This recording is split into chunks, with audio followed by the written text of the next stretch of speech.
Welcome to the refuge of St. Joseph. This is a space of silence, prayer, and hope, created to welcome those who carry burdens in the heart and seek the peace to walk with dignity. Today, we unite with the intention, prayer to St. Joseph for emotional healing, asking for light for our decisions, serenity for our affections, and prudence for each step, certain that Providence never abandons a home that trusts. If this refuge touches your heart and resonates with your story, leave your like, subscribe to the channel, and share the video with someone who needs consolation and direction, because small gestures of sharing become paths of healing when they reach other lives with gentleness. Dawn breaks in Nazareth. The wood still smells new. Fine dust dances in the light that crosses the window. There is a carpenter's bench. Simple, steady, silent. Imagine sitting there for a moment. Your shoulders lower. Your chest finds space. Your breathing finds a rhythm. I see you. I know there is a weariness that does not appear on tests, an anxiety that has no easy name, a sadness that slips in quietly and takes over the house. You are not alone. Here, among tools worn by the love of a just man, God works with calm and precision. Breathe slowly through your nose. Feel the air touch the tip of your nostrils, descend through your throat, and open a path to your abdomen. Hold for a moment.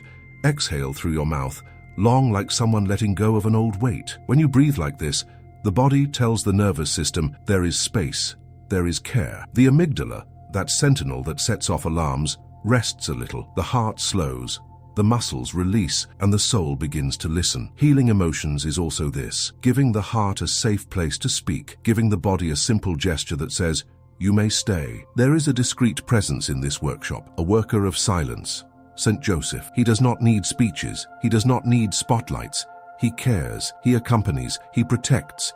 He guarantees bread and peace. When the Gospels show him, he listens and obeys, without noise, without self-promotion. Joseph's silence is not emptiness, it is space for God to act. And in the space where God acts, pain finds direction. St. Joseph, silent guardian, intercede for us. Repeat this with your heart. Let this phrase find shelter in your chest, like a small oil lamp lit in the night. Perhaps you carry guilts that are not guilts, only wounds asking for care. Perhaps you tried to be strong for too long, and your body began to charge interest with insomnia, tightness, and palpitations. All of this is human. All of this can be visited by God. The science of the mind teaches us that what we repeat, we learn. That trained attention changes the brain. That calm does not arise from nowhere, but from concrete gestures that signal safety. Faith teaches us that grace acts in this simple, everyday embodied soil. Prayer is not escape, it is training in presence. It is when soul and body learn together to dwell in love. Notice your feet on the ground, feel the contact,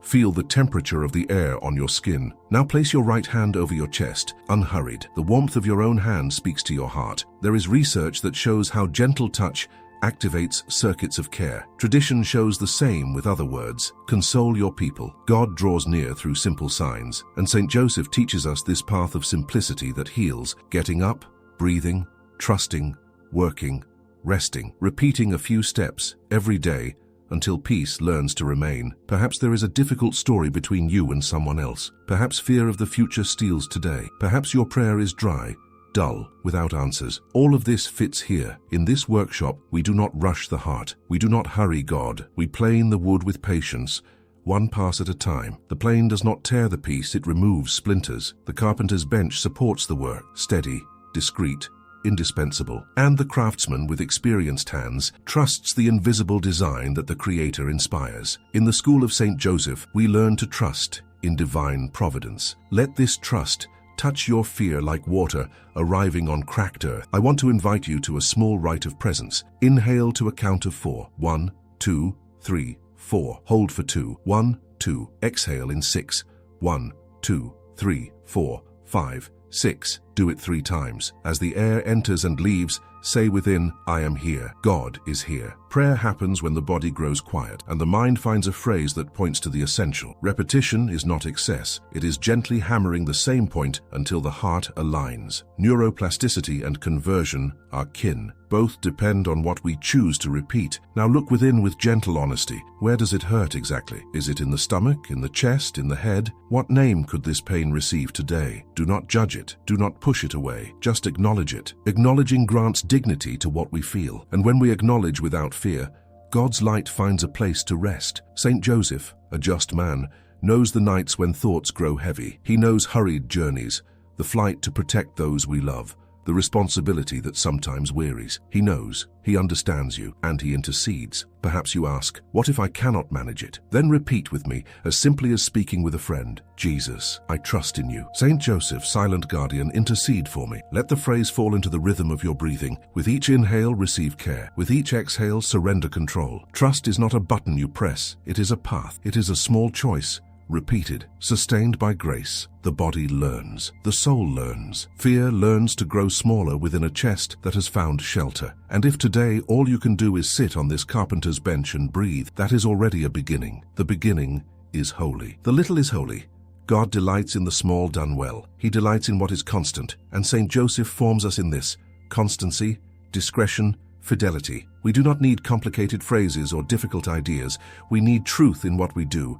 We need the next step, only the next step. The heart heals like this, one next step taken in faith. Let us remain a moment longer in silence. Feel your spine lengthen. Release your jaw. Relax the space between your eyebrows. Let your gaze rest. If a thought comes, give thanks and let it pass. Like watching a bird cross the sky and continue on. Here and now is enough. Here and now is fertile ground. Here and now God works. And while he works, St. Joseph keeps vigil. He guards. He protects. He sustains. In the invisible, grace moves the threads we do not see. In the visible, the body rests. The soul grows quiet. Hope finds a chair in the corner of the workshop and decides to stay. If at some point you feel like crying, cry. Tears are rain that fertilizes the soil. If your body trembles, embrace yourself with respect. If you feel nothing, that is okay. God's care does not depend on what we feel, but on who he is, faithful. And we are here to remind the heart of this fidelity, to train the soul's memory, to make daily life a place of encounter. With time, breathing becomes prayer. Work becomes prayer. Rest becomes prayer. A whole life, little by little, turns toward God. Remain, stay a little longer. I am here with you. St. Joseph is here with you. God is here with you. May the workshop of silence welcome your pains, true your rough edges, and return to your heart the rhythm of peace. St. Joseph, silent guardian, intercede for us. And may the healing begin little by little as we breathe and open ourselves, in the place where no one sees but where everything begins, within. Sometimes the soul wakes with a weight it cannot explain, a fog inside that confuses the day, a tightness in the chest that finds no words. Confused emotions mingle with loose memories, and the mind looks for a cause that does not appear. This is tiring. It makes one want to hush everything and move on as if sweeping sawdust under the carpenter's bench. Yet the heart asks for gentleness. When pain has no name, it takes up every name, enters every conversation, and steals color from what was simple. Even so, there is tenderness enough in heaven for this kind of pain. There is a place where the wound can show itself without fear, the silence that protects. In tradition, St. Joseph appears as that guardian of interior space, a man who knows how to listen with obedience,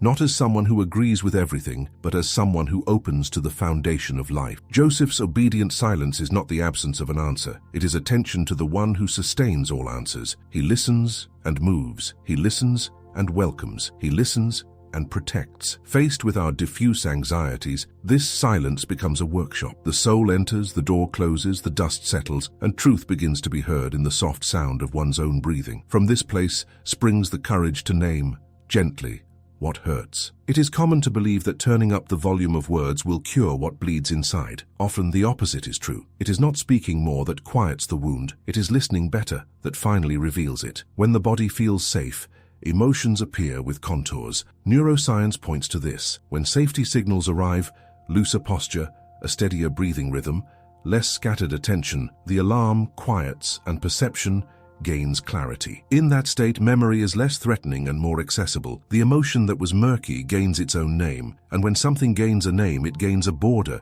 When it gains a border, it can be cared for. There is a simple gesture, almost a small workshop rite that accompanies this passage from diffuse to clear. It is called the Minute of Carpentry, an essential, lean, concrete movement in which one breathes 3 times, says with the heart, St. Joseph, silent guardian, intercede for me, and allows a single word to appear for the emotion of the moment. It is 1 minute of truth spoken with delicacy, a minute in which the soul does not need to perform anything, only to offer God what in fact exists. It is not about resolving the entire past or fixing the world. It is about lighting the next inch of wood and consenting to the grace offered there. The mind, accustomed to explaining, finds the path of the little strange. It wants maps, guarantees, deadlines, but emotional healing travels by another topography. It advances by fidelity in minimal gestures, repeated and coherent with the dignity of who we are. When emotion receives a name, the brain organizes the flow of experience in a more integrated way. Networks that once competed for control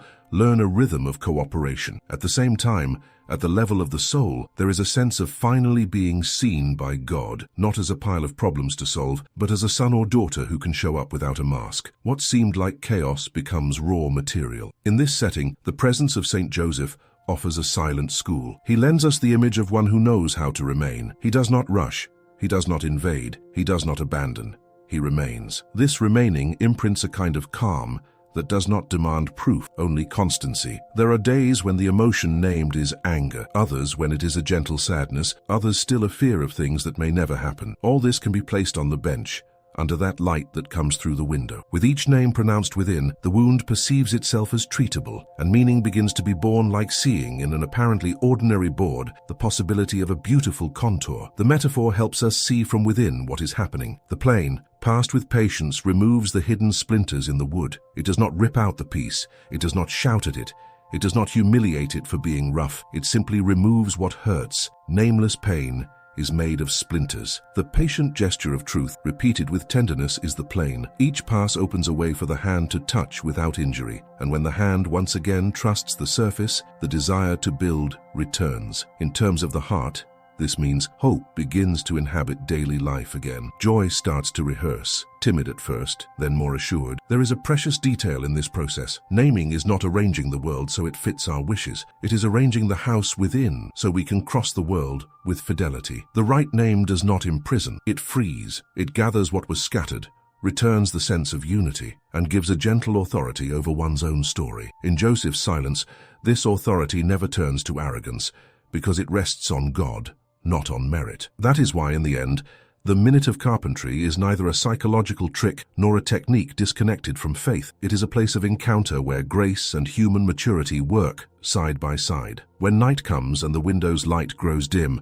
the workshop will remain here in the same place as always, awaiting the next true minute. The wound that today received a name may still need care tomorrow, and that is okay. Grace does not hurry, but it is never late. St. Joseph remains near, like one who guards the door and preserves the silence where God operates, and in this coming and going of daily life, the soul learns a trust that does not depend on immediate results, but on the love that sustains each step. What once was fog becomes a path, what once was weight regains meaning, and life, which seemed smaller, finds its true size again. There are guilts that are born of excessive zeal, not of truth. They arise when the soul is surprised by its own anger, by a sadness that feels too big, by a fear that persists, and it hastily concludes something is wrong with its faith. Toxic guilt for feeling anger, sadness, or fear creates a moral fog where conscience loses the horizon and the heart accuses itself for simply being human. In that fog, history grows heavy, gestures lose their naturalness, prayer seems like a tribunal. Even so, a light cuts through that fog when truth finds words. Faith teaches us to order the passions, not to deny them.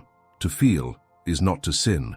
Sin lies in disordered consent. Tradition calls virtue the fine work that gives direction to the forces of the soul. As in a workshop, where the energy of the cut needs measure so it does not wound the wood, emotion needs a frame. Without a frame, it overflows. With harshness, it breaks. With gentleness, it finds a place. Neuroscience observes something similar in another language. When feeling is recognized without panic, regulation circuits come into play. The prefrontal cortex converses better with older areas of the brain. The alarm becomes information, and information becomes care. None of this erases what is felt, but it transforms the quality of our presence before what is felt. The education of the heart happens in this encounter between grace and maturity. Grace recalls who leads. Maturity organizes the next step. That is why emotional healing does not begin by suppressing feelings, but by educating the heart in God's presence. It is another kingdom, another logic, where before there was, "I cannot feel," there arises "I can translate." Where before there was fear of oneself, a serene respect for the human process appears. The soul learns to speak with God in the language of its own truth, and God, who knows the recesses of the chest, responds with gentleness. Among artisans, the square gives the angle, protects the design, aligns the path of the blade. In the language of affection, some call the heart square a simple way to restore interior alignment. 3 movements take shape in this image. Naming what you feel with gentle honesty, asking light from St. Joseph, that silent guardian who accompanies without noise, and doing good despite what you feel, because charity does not wait for perfect weather to love. Some join to this a brief prayer, and Our Father said like one who sets the piece against the right tool and trusts the plumb. It is not a recipe, it is a symbol. It is not an imposition, it is a path many discover works when the soul needs contour. When emotion ceases to be the defendant and becomes the material, something reorganizes within. Fear, without the overload of guilt, becomes a warning to be heard. Sadness without stigma becomes an invitation to care for what was lost. Anger without condemnation reveals the wounded value that asks for justice and repair. The ordering of the passions does not diminish the heart's intensity, it gives direction, and direction is dignity. What once seemed an eternal condemnation shows itself to be a possible crossing. The gaze becomes softer toward one's own story, because it perceives that grace does not demand the impossible, only fidelity to the little of each day. In this more open territory, the figure of St. Joseph offers companionship. This man's justice was not rigid, it was inhabited by mercy and discernment. He did not ignore the tensions of life, nor did he turn emotion into a sentence. He preferred the way of listening silence, of obedience that enlightens, of care that sustains. There is a wisdom in this presence, to protect without crushing, to lead without dragging, to correct without wounding. When the heart learns this grammar, empty guilts lose ground and conscience regains the serenity of one who knows where to place his feet. The carpenter's square, our living metaphor in this chapter, helps us see the deeper meaning of what happens. The right angle does not appear by chance, it is born of patience, of serene repetition, of hands returning to the same point until the piece aligns. So it is with the passions. Gentle repetitions, coherent choices, small fidelities, these give plumb to the interior life. And when the piece finally finds the angle, light crosses the joint beautifully. The soul feels it. The soul recognizes it. The soul gives thanks. Perhaps the question remains that accompanies sensitive hearts. What if I feel again what frightens me? The answer matures along the way. To feel now and then is human.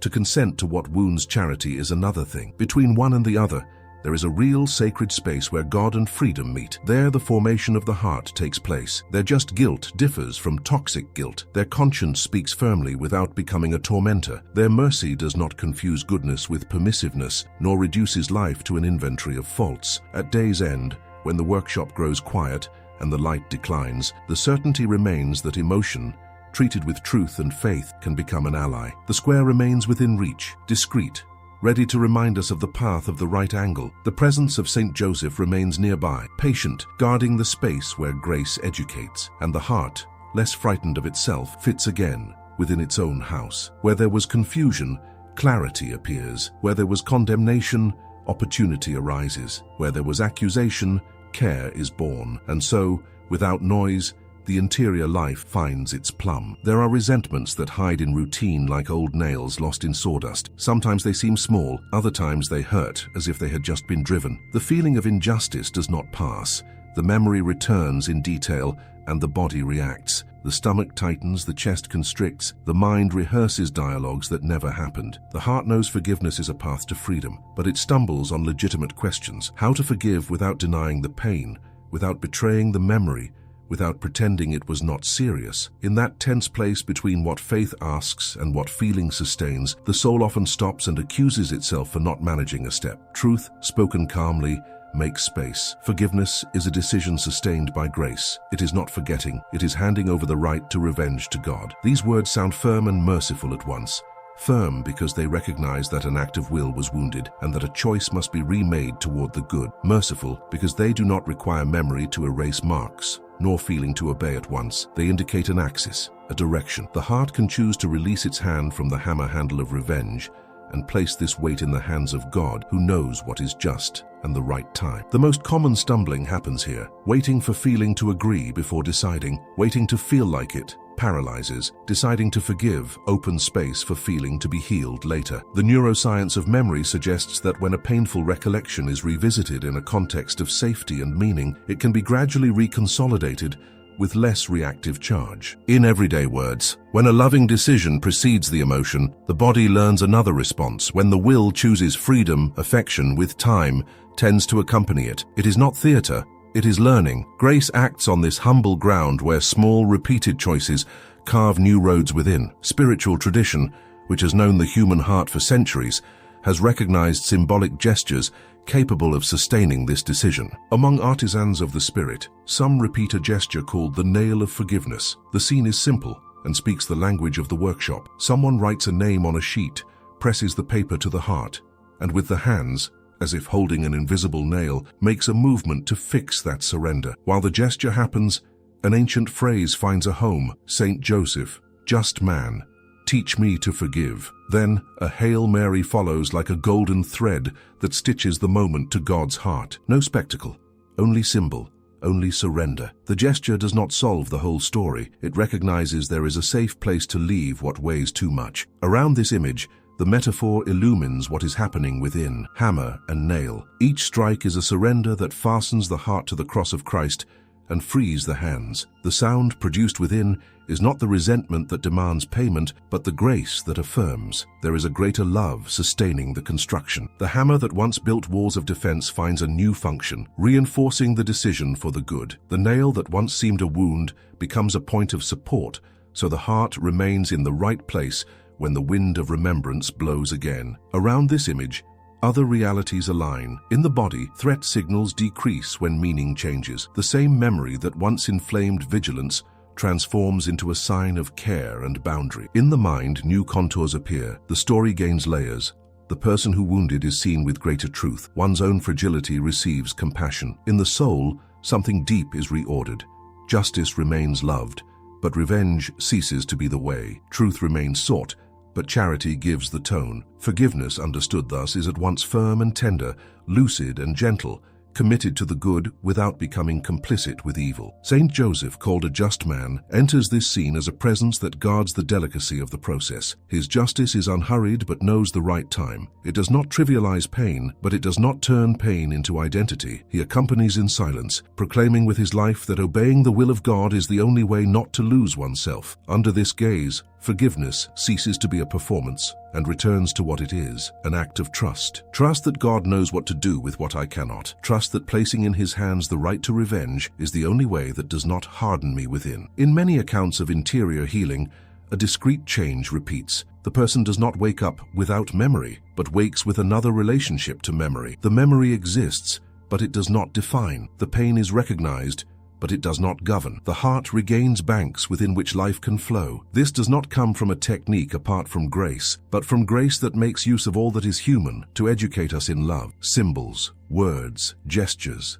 decisions. The nail of forgiveness remains a concrete anchor for an invisible movement that continues when no one sees, and continues because God sees. As the days pass, what began as a decision may ripen into peace. The interior hammer, previously nervous, grows measured. The sound of the blows no longer frightens. There is rhythm. There is a care that repeats, a fidelity learning to remain. At times, the old desire to do justice with one's own hands reappears, and that is okay. The heart remembers to whom the right belongs, remembers where it placed the nail, remembers the name it pronounced when it chose the good, and remembering it returns to the axis. When the afternoon light lies across the soul's workshop, a trail remains of what was worked with patience. The decision to forgive, sustained by grace, does not erase the story, but it redeems it. Handing over the right to revenge to God does not lessen truth.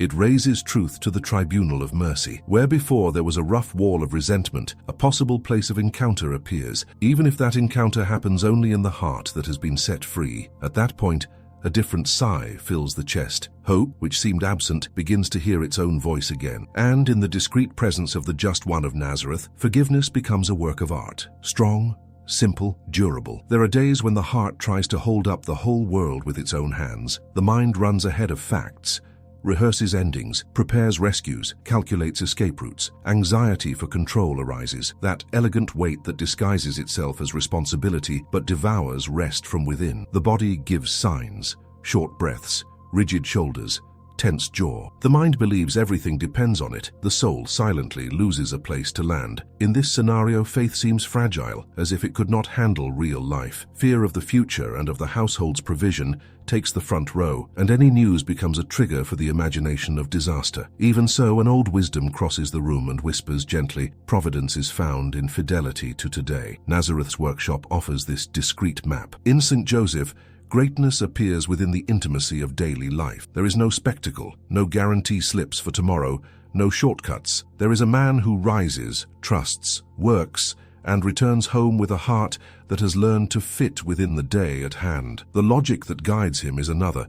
God's will reveals itself in small steps, and obedience is the art of listening without exaggeration. In this art, tomorrow is not denied. It is simply returned to its place. Today gains body. The present becomes inhabitable. The soul finds a chair where it may rest. Trust here is not naivete. It is a way of seeing that allows us to perceive more deeply, to see the hand of God in what seems common. When self-sufficiency settles in, the body responds like an alarm sounding. The nervous system accelerates. Sleep loses quality.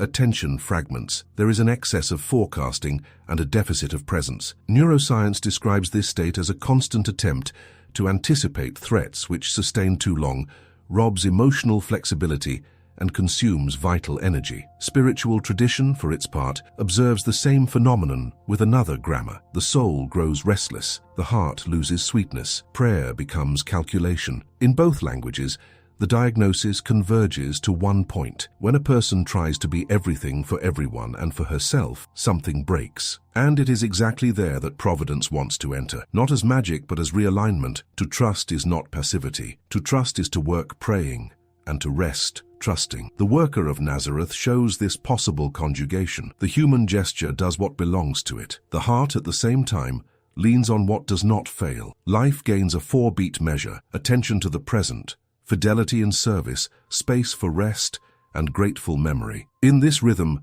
fear becomes less of a dictator and more of a messenger. The future loses its threatening tone and recovers its condition as promise, and today stops being a corridor to become a room. Some recognize in this dance a divine pedagogy, simple steps, repeated with affection, until the rhythm becomes one's own. In many homes, a small tradition has been called the Nazareth surrender, a way to embroider daily life with threads of meaning. In the morning, the day's work is offered to heaven unhurriedly, like placing on the carpenter's bench the piece that will be shaped throughout the day. In the afternoon, a short ejaculatory prayer cuts through the rush and lights a spark of trust. In the school of St.Joseph, I learned to trust, not as a formula, but as a living reminder of who leads. At night, 3 providences of the day are recognized with gratitude, small or great, explicit or discreet. This tripod does not impose agendas. It simply returns to the heart the experience that life is not unmoored, and that even what seems tiny participates in the greater work. The carpenter's bench, the metaphor that accompanies this walk, helps us understand what happens within when trust matures. It is a firm, discreet, indispensable base. It supports the piece during the cut, receives the weight without complaint, offers stability so the hand does not tremble. In the soul's language, providence is that bench. Without fuss, it sustains. Without noise, it guarantees space for the right gesture. When self-sufficiency gives way to this base, internal pressure decreases, the gaze clears, and the heart regains margin. The work advances not because someone controls everything, but because someone sustains everything. In this atmosphere, the figure of St. Joseph becomes a daily companion. His humility does not diminish him. It gives him authority. His discretion does not erase him. It illuminates what is essential. His obedience does not shackle him. It frees him for the will that saves. Providence, under this gaze, ceases to be a topic and returns to being an experience. God in the detail, God at the right time, God in the fine fabric of the common. The heart that tastes this perceives that the fears of tomorrow continue to exist but no longer govern, that responsibility remains but at rest, that weariness arrives but does not define. Real life stays real and still lighter. There is a silent revolution when control yields to care. The inner system that once lived on alert learns to trust the safety signals that spring from meaning. Routines gain texture. Relationships breathe. The body finds pauses. The mind plays again with the possibility of hope. The spirit discovers that between doing everything alone and abandoning oneself carelessly, there is a way where God and human freedom walk side by side. On this way, emotional healing finds daily fuel. Small fidelities which, repeated with tenderness, convert haste into presence. In the end, the workshop remains the same, but the one who inhabits it has changed. The bench is in the same place. The wood dust still hangs in the air. The tools rest aligned. What transformed was the way of touching each object. The self-sufficiency that sabotaged faith from within loses ground. In its place grows a working trust, active hands, a supported heart, a serene gaze. The future becomes a horizon again, not a threat. The present regains the dignity of an altar, and under the care of the Just One of Nazareth, everyday life reveals precisely where the greatest promise has always been, in the today where God dwells. There are nights when thoughts do not obey. The house grows quiet, but the mind turns on too many lights. Memory spins as if alive. The body responds with restlessness.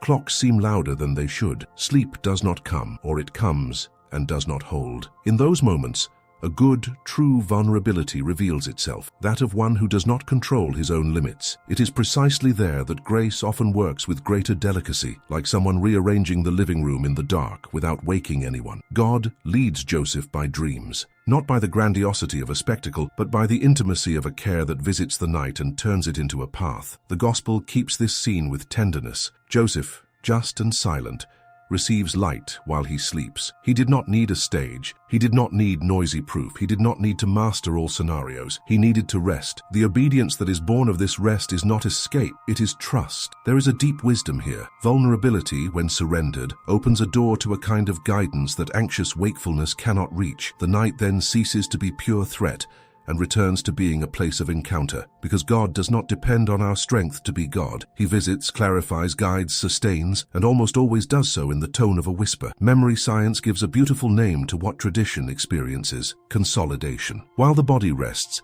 the brain organizes memories, separates noise from meaning, keeps what matters, and releases what weighs without necessity. When safety signals are present, broader breathing, a calmer heart rhythm, a sense of shelter, this process becomes more fruitful. Grace, with its patient pedagogy, stitches from within what daylight could not finish. Waking, in these cases, does not mean having answers to everything, but rising with a steadier axis, like finding the house discreetly set in order. In the heart that seeks healing, some have discovered a way to prepare the night within, not as a rigid ritual, but as a living remembrance of a presence that guards. Some call this path the route to Nazareth. It is a simple course, woven with symbols that speak to body and soul. The threshold of the bedroom turned into a place of blessing, a phrase that finds a home in the chest. St. Joseph, terror of demons, guard my rest. The memory of Joseph receiving in a dream the guidance that saves in Matthew. The gesture does not create grace, it only opens the windows to the wind that already blows. And when the wind enters, the night learns another music. The metaphor of the little lamp illuminates with precision what happens. It is not a floodlight. It does not turn night into day. It does not drive out all shadows at once. It is a small, stubborn, sufficient flame. It does not impose itself, but it supports the next step. Under this light, the heart does not need to anticipate the whole path. It only needs to trust there is brightness enough to reach the next doorway. In bodily terms, this translates into gentle signals. The diaphragm sinks a little more. The nape releases, the jaw relaxes. In terms of the soul, a silent assent appears. I am guarded. And when the soul assents, sleep has a way to enter. Perhaps restlessness returns, as sometimes returns the wind that rattles the window. When it does, the memory of the presence rekindles. Back comes the image of Joseph sleeping in the very God who works. Back comes the sense that the night is not the absence of care, but the environment of trust. Back comes the brief phrase that aligns chest and mind, not as a magic word, but as a reminder of the essential. And in the meter of this remembrance, the interior house grows quiet enough for rest to fulfill its office as medicine. What yesterday seemed impossible, sleeping in peace, becomes a simple and, for that very reason, profound experience. At dawn, the difference is noticed in the details. The same difficult story still asks for a response, but it no longer weighs like a sentence. The same responsibility remains on the table, but it does not steal the ground from the present. There is a new contour, almost invisible, a discrete stability that did not come from effort but from surrender. It is the trace of the work done while no one saw. God, who orders the house of the soul in his way, left signs, a gentler understanding, a quiet courage, a will for the good that does not depend on the day's mood. And Joseph, the Just One of Nazareth, remains beside us, like one who guards the workshop even when the lights go out. At bottom, this is the silent promise night offers when it is entrusted. The dark does not own the last chapter. The lamp, small and faithful, is enough to cross. Grace, patient and creative, works in the rhythm of sleep, where self-sufficiency does not rule and the heart learns to be led. And in that learning, rest ceases to be just a pause to become a place of encounter. God visits, Joseph keeps watch, the soul rests, and the new day is born with the right weight, the right size, and hope in the right place. Faithful God, who visit the heart in its most silent corridors, here we are with what we are, and with what we still cannot manage to be. There are memories that scratch from within, old weights that sometimes return without warning, words that remain stuck. In this place where truth meets delicacy, we ask your presence through the just one of Nazareth. St. Joseph, silent guardian, intercede for us. May your care envelop the nameless weariness and receive the tears that have not learned how to fall until the soul feels it belongs once again to the shelter of peace. Before you, Lord, the wound that had no name begins to gain gentle contours. Joseph's obedient silence opens space for the courage to look without violence. Where the body lived on alert, may calm find passage again. Where the mind defended itself with noise, may clarity visit memories again. Where emotion hid for fear, may the light find a way. St. Joseph, silent guardian, intercede for us. May truth spoken with tenderness work like a plane that removes splinters and returns to the wood the possibility of being touched without pain. Sustain us in the art of ordering the passions, God of all wisdom. May the guilt that does not come from you dissolve like fog in the sun, and may conscience find its just tone again, firm and compassionate. Teach the heart to translate what it feels without condemning itself, to recognize limits without losing dignity, to transform alarms into information and information into care. St. Joseph, just man, walk with us in this interior workshop, where the square of discernment straightens crooked angles, and where charity becomes the measure of every gesture that is born. Remind us, Lord, of the freedom that blossoms as forgiveness ripens. It is not forgetting, it is handing over the right to revenge to your heart. Here we place names and stories, weights and misalignments, and we ask that your love do what our hands cannot conclude. St. Joseph, just man, teach us your meekness that sustains a decision for the good. May the hammer and the nail of our interior metaphor fasten the heart in the right place until the wind of resentment, when it blows, finds firmness in the choice to love. In the daily life that asks so much of us, receive, Lord, the anxiety for control and return to us the simple measure of today. In the school of St. Joseph, we learn to trust in divine providence. May work recover its meaning as an offering.